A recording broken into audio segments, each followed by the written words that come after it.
তিনার এই দোয়াকে আল্লাহ তাআলা কবুল করছেন মুহররমের 10 তারিখে। সুবহানাল্লাহ। এজন্য অনেক বড় বড় ঘটনা এই মুহররমের 10 তারিখে ঘটেছে। এই জন্য মুহররমের 10 তারিখের সম্মান ভাড়ে নাই।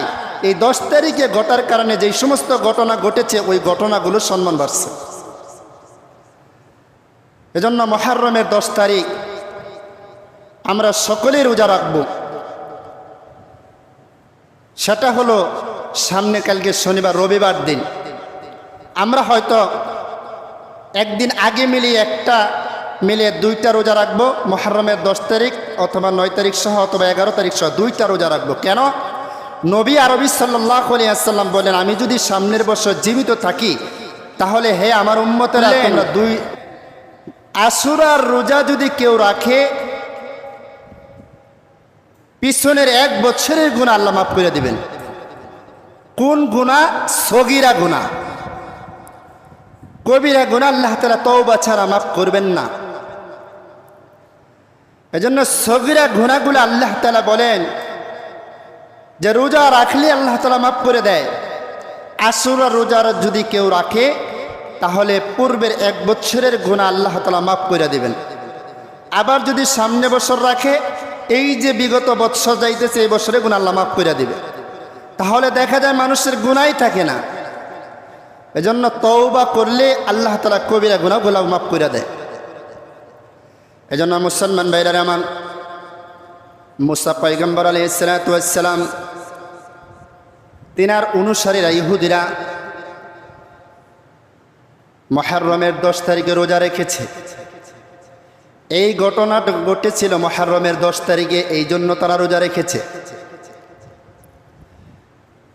কিন্তু হুসাইন রাদিয়াল্লাহু তাআলা আনহু, যারা আমরা কারবালার ইতিহাস হিসাবে পরিচিত, এইটার কারণে মুহররমের দাম বাড়ে নাই। মুহররম আগের থেকে 10 তারিখ আগের থেকে রাসূল পালন করছেন, ওই হিসাবে আমরাও পালন করি। কিন্তু এই দিনের মধ্যে অনেক গুরুত্বপূর্ণ কিছু ঘটনা ঘটেছে, সেগুলো হলো জানার বিষয়। যেমন হযরত নূহ আলাইহিস সালাতু ওয়াস সালাম 950 বৎসর উম্মতদেরকে দাওয়াত দিয়েছিল। 950 বৎসর উম্মতদেরকে দাওয়াত দেওয়ার পরে উম্মতের মধ্যে মাত্র তিনার পরিবার সহ 80 জন মানুষ ইসলাম ধর্ম গ্রহণ করেছে। সুবহানাল্লাহ। করো না, তোমার কথায় আর একটা উম্মতও ঈমান আনবে না। তখন নূহ আলাইহিস সালাতু ওয়াস সালাম উম্মতের জন্য বদদুয়াও করেছিল, অনেক বড় ইতিহাস। তখন আল্লাহ রাব্বুল আলামিন বললেন, নূহ আলাইহিস সালাতু ওয়াস সালাম, ও নবী, তুমি একটা কিস্তি বানাও, একটা নৌকা বানাও। এই কিস্তিটা ছিল 3 তলা বিশিষ্ট। কয় তলা? 3 তলা বিশিষ্ট। নিচের মধ্যে রাখবা হিংস্র প্রাণী, মাঝখানের মধ্যে থাকবে মানুষ জোড়ায় জোড়ায়, উপরের মধ্যে থাকবে পক্ষী পশু পাখি। এইভাবে কিস্তিটা যখন বানাইলো, অনেক লম্বা ইতিহাস, মানুষ উপহাস করছে, ঠাট্টা বিদ্রুপ করছে। এত শুকনার মধ্যে এত বড় জাহাজ কেমনে চলবো, কেমনে এটা নদীর মধ্যে নামাবো, অনেক ইতিহাস। শেষ পর্যন্ত বানানোর পরে আল্লাহ রাব্বুল আলামিন নূহ আলাইহিস সালাতু ওয়াস সালামকে বললেন, নূহ, যখন কোনো নিদর্শন দেখবা প্লাবন শুরু হইতেছে, তখন তুমি তোমার উম্মত যারা ঈমান আনছে 80 জন, এদেরকে নৌকার মধ্যে উঠাইয়া নিও। এবং হিংস্র প্রাণী এরা উঠবে, পশু পাখি এরা উঠবে। আর আলামতটা কি হবে? আলামতটা হবে যখন চুলার মধ্যে আগুনের পরিবর্তে পানি বের হওয়া শুরু করবে। চুলার মধ্যে রান্না করলে কি বের হয়? আগুন বের হয়, তাই না?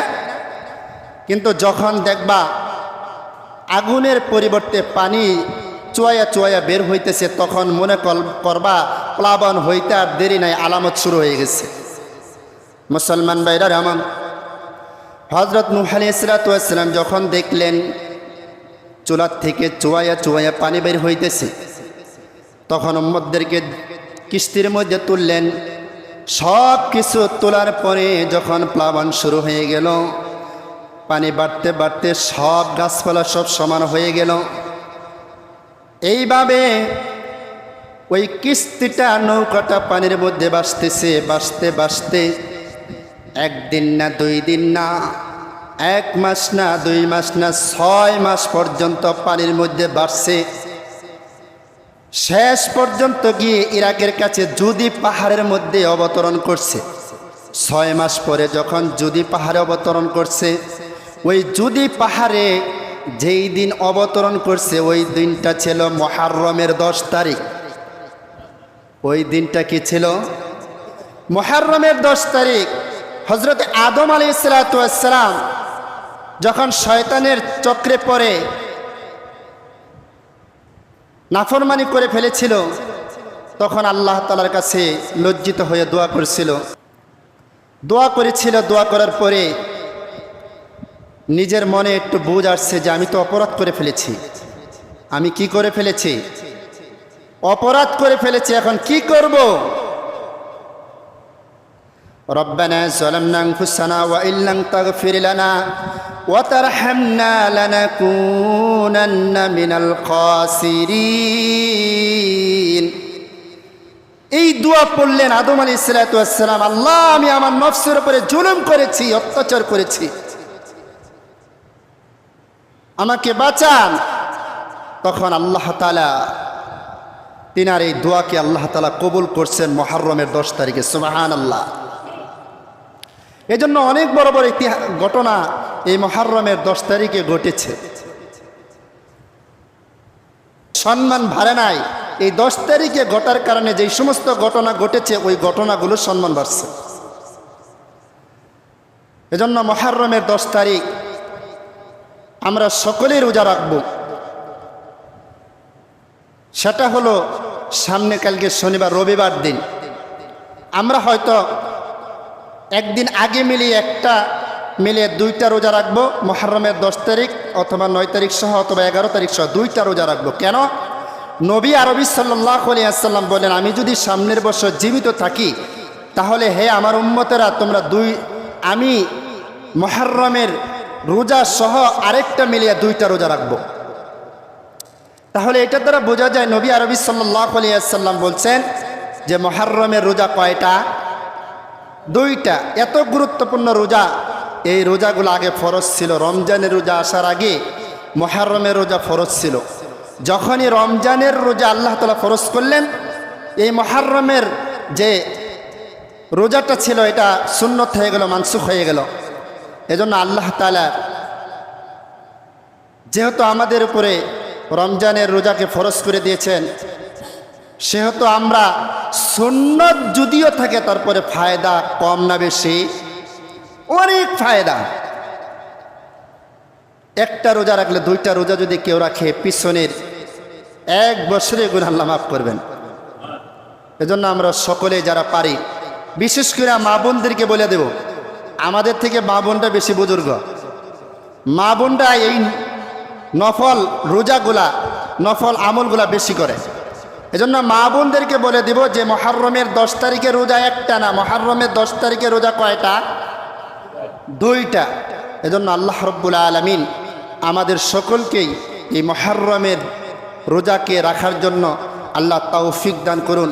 ওয়া আখিরি দাওয়ানা আনিল হামদুলিল্লাহি রাব্বিল আলামিন। যারা সুন্নত পড়ে না 4 রাকাত কাবলাল জামাত সুন্নত পড়ে না ইনশাআল্লাহ।